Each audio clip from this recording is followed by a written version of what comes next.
नमस्कार दोस्तों, मैं शिवानी आपका हमारे चैनल शिवानी को सुना में हार्दिक अभिनंदन करती हूँ। आप सभी को निर्जला एकादशी की ढेर सारी शुभकामनाएं। भगवान विष्णु उन सभी को सामर्थ्य दे, शक्ति दे, जो लोग निर्जला एकादशी का व्रत इस बार निर्जल होकर रखना चाहते हैं, और उन सभी के व्रत को भी स्वीकार करे जो निर्जला एकादशी का व्रत अन्य एकादशियों की तरह भी रखना चाहते हैं। आज निर्जला एकादशी से जुड़े कुछ प्रश्नों के उत्तर आपको इस वीडियो में दिए जाएंगे।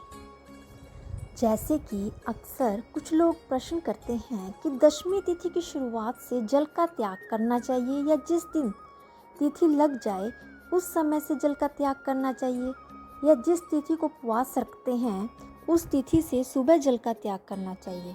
साथ ही जो लोग इस व्रत को निर्जला ना रह पाएँ वो अन्य एकादशियों की तरह इस व्रत को रख सकते हैं। तो आपके इसी तरह के प्रश्नों के उत्तर आज की वीडियो में मिलने वाले हैं। तो उससे पहले आप जान लीजिए साल 2023 में ज्येष्ठ मास में पड़ने वाली निर्जला एकादशी की तिथि और शुभ मुहूर्त के बारे में। इस दिन निर्जला एकादशी का व्रत 31 मई 2023 यानी दिन बुधवार को रखा जाएगा और 31 मई को 5:45 पर निर्जला एकादशी की शुरुआत हो जाएगी और सूर्योदय के समय 7:03 तक निर्जला एकादशी रहेगी। कभी भी एकादशी का जो व्रत है वो हरिवासर के समय नहीं खोला जाता है, हमेशा सूर्योदय के बाद ही खोला जाता है। हरिवासर द्वादशी तिथि का पहला 1/4 पहर यानी कि शुरुआत के 5 से 6 घंटे का समय होता है। इस समय खोले गए व्रत को कोई भी फल प्राप्त नहीं होता और ना ही भगवान इस व्रत को स्वीकार करते हैं। यही कारण है कि जो लोग दशमी तिथि से एकादशी का व्रत रखेंगे अगले दिन व्रत का पारण सुबह के समय नहीं कर सकते। ऐसे में अगर आपने निर्जल रहकर इस व्रत को रखा है तो आपका जो समय है वो बहुत ज़्यादा लंबा होने वाला है और आप दोपहर के समय ही व्रत खोल सकते हैं। बहुत बार दोस्तों क्या होता है, जो हमारी एकादशी तिथि होती है वो अगले दिन चली जाती है और सूर्योदय के बाद अगर 1 मिनट तक भी एकादशी तिथि होती है तो उसे द्वादशी तिथि युक्त एकादशी माना जाता है, क्योंकि इसके बाद से द्वादशी तिथि लग जाती है। शास्त्रों में भी ऐसा कहा गया है कि अगर एक क्षण की भी एकादशी होती है तो उसे द्वादशी तिथि युक्त एकादशी तिथि कहा जाता है। ठीक उसी तरह ही द्वादशी तिथि को ही एकादशी व्रत में पारण किया जाता है, लेकिन कई बार द्वादशी तिथि सूर्योदय से पहले ही समाप्त हो जाती है और त्रयोदशी तिथि प्रारंभ हो जाती है। तो कुछ विशेष स्थितियों में त्रयोदशी तिथि के प्रथम पहर में भी एकादशी का व्रत खोला जा सकता है। व्रत हमेशा सूर्योदय तिथि के बाद द्वादशी तिथि में खोलना चाहिए। आइए अब बात करते हैं निर्जला एकादशी से जुड़े कुछ महत्वपूर्ण प्रश्नों के बारे में। कुछ लोगों को ये भी जानना होता है कि अनमैरिड लोग भी एकादशी का व्रत रख सकते हैं। तो देखिए, कोई भी इस व्रत को रख सकता है। जो शारीरिक रूप से स्वस्थ हो, सुहागिन हो, विधवा हो, इस व्रत को आराम से रख सकते हैं। कुछ लोग व्रत के पारण के बारे में भी प्रश्न पूछते हैं, जैसे कि व्रत पारण के दिन कितनी बार भोजन करना चाहिए और निर्जला एकादशी का व्रत रखने वाले लोग द्वादशी तिथि को पारण के बाद कितनी बार भोजन या पानी ले सकते हैं। तो देखिए, अगले दिन आप द्वादशी तिथि को पानी तो दिन भर पी सकते हैं, लेकिन भोजन आपको 2 बार ही लेना चाहिए, सुबह और एक शाम, और भोजन शुद्ध सात्विक होना चाहिए। और एक सबसे महत्वपूर्ण प्रश्न है, लोग जानना चाहते हैं क्या एकादशी के दिन तुलसी दल तोड़ सकते हैं या एकादशी के दिन तुलसी जी में जल अर्पित करना चाहिए या नहीं करना चाहिए। तो देखिए, रविवार के दिन, अमावस्या के दिन, एकादशी के दिन या फिर ग्रहण काल में तुलसी जी को न तो छुआ जाता है और न ही तोड़ा जाता है। रविवार के दिन और एकादशी के दिन तुलसी में जल अर्पित नहीं किया जाता, इसलिए आप भी हर एकादशी पर इस बात का ध्यान रखें। भगवान विष्णु को तुलसी दल अर्पित किए जाते हैं, इसलिए आप एक दिन पहले ही तुलसी दल को तोड़ लें। एक दिन पहले यानी कि दशमी तिथि को सूर्यास्त से पहले तुलसी दल को तोड़कर अवश्य रख लें। और अगर एक दिन पहले अमावस्या या फिर रविवार है या फिर ग्रहण है तो आप उससे भी एक दिन पहले तुलसी दल को तोड़कर अवश्य रख लें, क्योंकि तुलसी दल कभी भी एक हफ्ते तक बासी नहीं मानी जाती। एकादशी के व्रत में आप इन्हीं तुलसी दलों को साफ पानी से या फिर गंगा जल से धोकर भगवान विष्णु को अर्पित कर सकते हैं। अगर आप तुलसी दल तोड़ना भी भूल गए हों तो ऐसे में आप नीचे गिरे हुए तुलसी दल को उठाकर और उन्हें साफ जल से धोकर उन्हें भी भगवान विष्णु को अर्पित कर सकते हैं। ध्यान ये रखना चाहिए कि जहाँ भी आप लोगों ने तुलसी जी को लगाया हुआ है वो जगह जो है आपकी साफ़ सुथरी होनी चाहिए, क्योंकि अक्सर जो लोग होते हैं वो घर के बाहर गलियों में भी तुलसी जी को लगा देते हैं, तो वहाँ की जो तुलसी दल है वो ज़मीन पर गिरी हुई है, वो कभी भी पूजा में अर्पित नहीं करनी चाहिए। और अगला प्रश्न यह है कि क्या तुलसी जी की पूजा एकादशी के दिन करनी चाहिए? तुलसी जी में दीपक जलाना चाहिए या नहीं जलाना चाहिए? तो देखिए, एकादशी के दिन तुलसी दल तोड़े नहीं जाते, जल अर्पित नहीं किया जाता, लेकिन सुबह और शाम से तुलसी जी में दीपक जरूर जलाना चाहिए, क्योंकि जिस घर में तुलसी जी की पूजा भगवान विष्णु जी के साथ की जाती है उस घर में सदा भगवान विष्णु की कृपा सदैव बनी रहती है। अगला प्रश्न यह है, क्या साल की सभी एकादशी का व्रत रखना अनिवार्य है या फिर केवल साल में एक एकादशी का व्रत भी रखा जा सकता है? तो देखिए, ऐसा कोई अनिवार्य नियम नहीं है। आप सभी एकादशी का व्रत रखें, आपकी अपनी श्रद्धा है।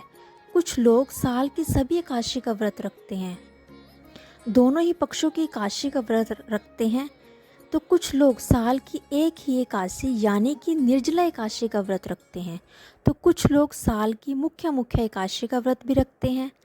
आप चाहें तो इस व्रत को पूरा साल रखें या फिर एक ही रखें, लेकिन उसका समय से उद्यापन अवश्य करें। आपको पहले ही व्रत में संकल्प ले लेना चाहिए कि आप कितने एकादशी के व्रत रखना चाहते हैं, 1, 11, 21 या फिर पूरे साल, या फिर कुछ मुख्य एकादशी का व्रत।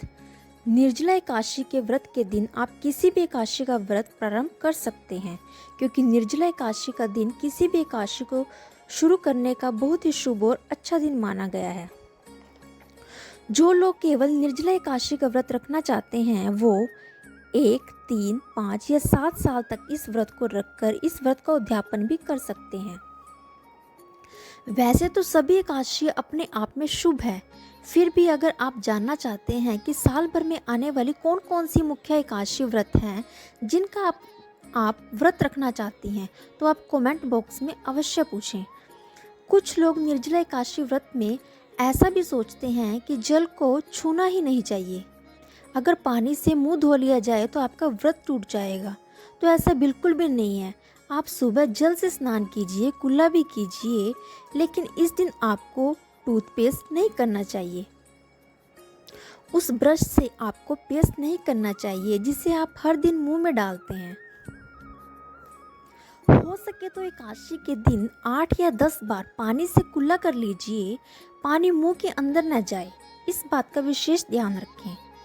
सुबह की पूजा करने के बाद जो लोग निर्जला एकादशी का व्रत रखते हैं, तो सुबह की पूजा करने के बाद अगर आपको लगता है कि आप दिन भर निर्जल नहीं रह सकते तो और आपका मुंह सूख रहा है, आपको बहुत ज़्यादा परेशानी हो रही है, तो आप दिन में पानी से कुल्ला कर सकते हैं। इससे आपका व्रत कभी भी खंडित नहीं होता है। अब कुछ लोगों के मन में ये विचार आते रहते हैं कि क्या निर्जला एकादशी में पानी की एक बूंद पीने से भी व्रत टूट सकता है? तो देखिए, जिन लोगों ने 24 घंटे तक निर्जला एकादशी का व्रत रखने का संकल्प लिया है वो लोग भी शाम की पूजा करने के बाद 1 घूंट जितना पानी पी सकते हैं। एकादशी के व्रत के दिन महिलाएं और कन्याएं को अपने सिर के बाल कभी भी नहीं धोने चाहिए।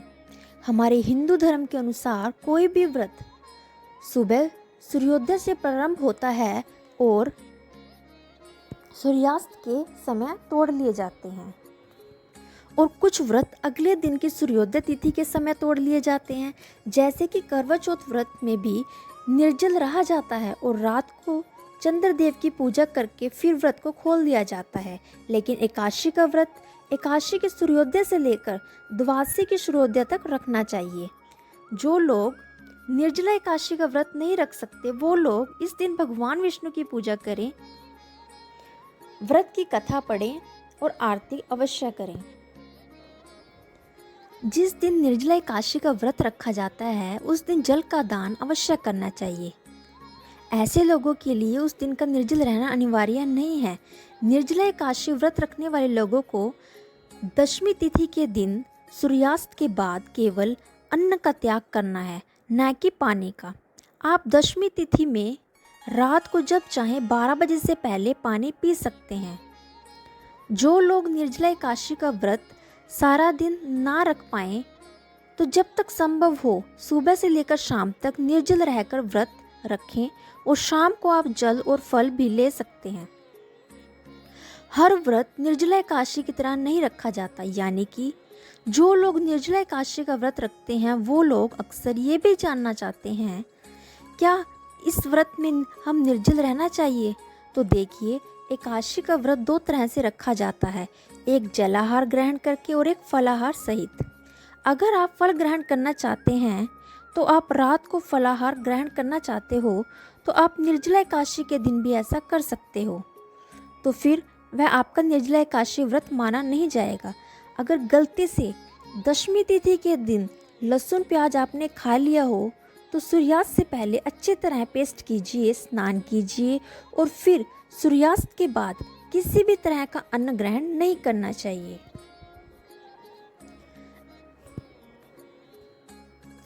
हालांकि एकादशी के नियमों का पालन करने वाले जो भक्त हैं उनको बहुत ही सख्ती के साथ दशमी तिथि का दिन भी याद में रखना चाहिए। इस दिन जो लोग व्रत ना रख पाएँ उन्हें भी जल का दान तो जरूर करना चाहिए।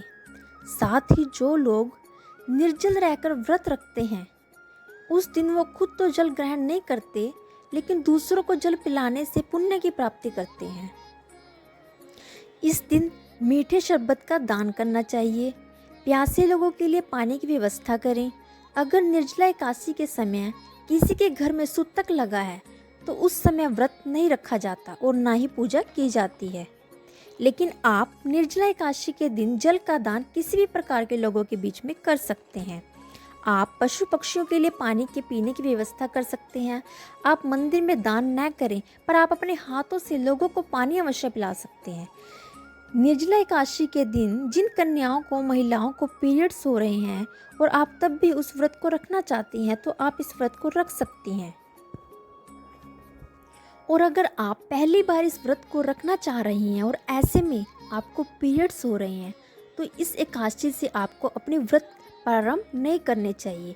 हाँ, अगर कुछ लोग जो पहले से इस व्रत को रखते हुए आ रहे हों और ऐसे में आपको पीरियड्स होने लगे तो पूजा ना करें। अपने परिवार के किसी सदस्य से आप पूजा करवाएं। जो भी सामग्री हो दान की वो अपने नाम से जरूर दिलवाएं।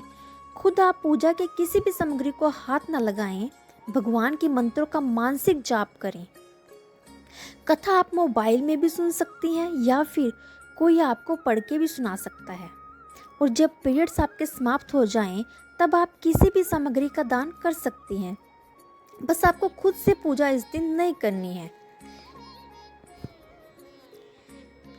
निर्जला एकादशी का व्रत एक ऐसा व्रत है जिसका आप एक एकादशी का व्रत रखने के बाद भी उद्यापन कर सकते हैं। उद्यापन आपको विधि पूर्वक करना चाहिए। चातुर्मास के दिनों में एकादशी व्रत का उद्यापन नहीं किया जाता। और अगर निर्जला एकादशी के दिन आपका कोई दूसरा व्रत हो तब निर्जला एकादशी की पूजा कैसे करें और 2 व्रत एक साथ कैसे रखें। ऐसे में सवाल यह उठता है कि 2 व्रत की पूजा आप एक साथ कैसे करें। तो सबसे पहले आप निर्जला एकादशी व्रत की पूजा करें, कथा पढ़ें, सुने और आरती करें। फिर आप दूसरे व्रत की पूजा करें, कथा पढ़ें और आरती करें।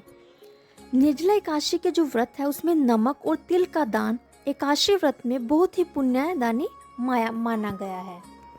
तो इसलिए एकादशी व्रत के दिन नमक और तिल का दान अवश्य करें।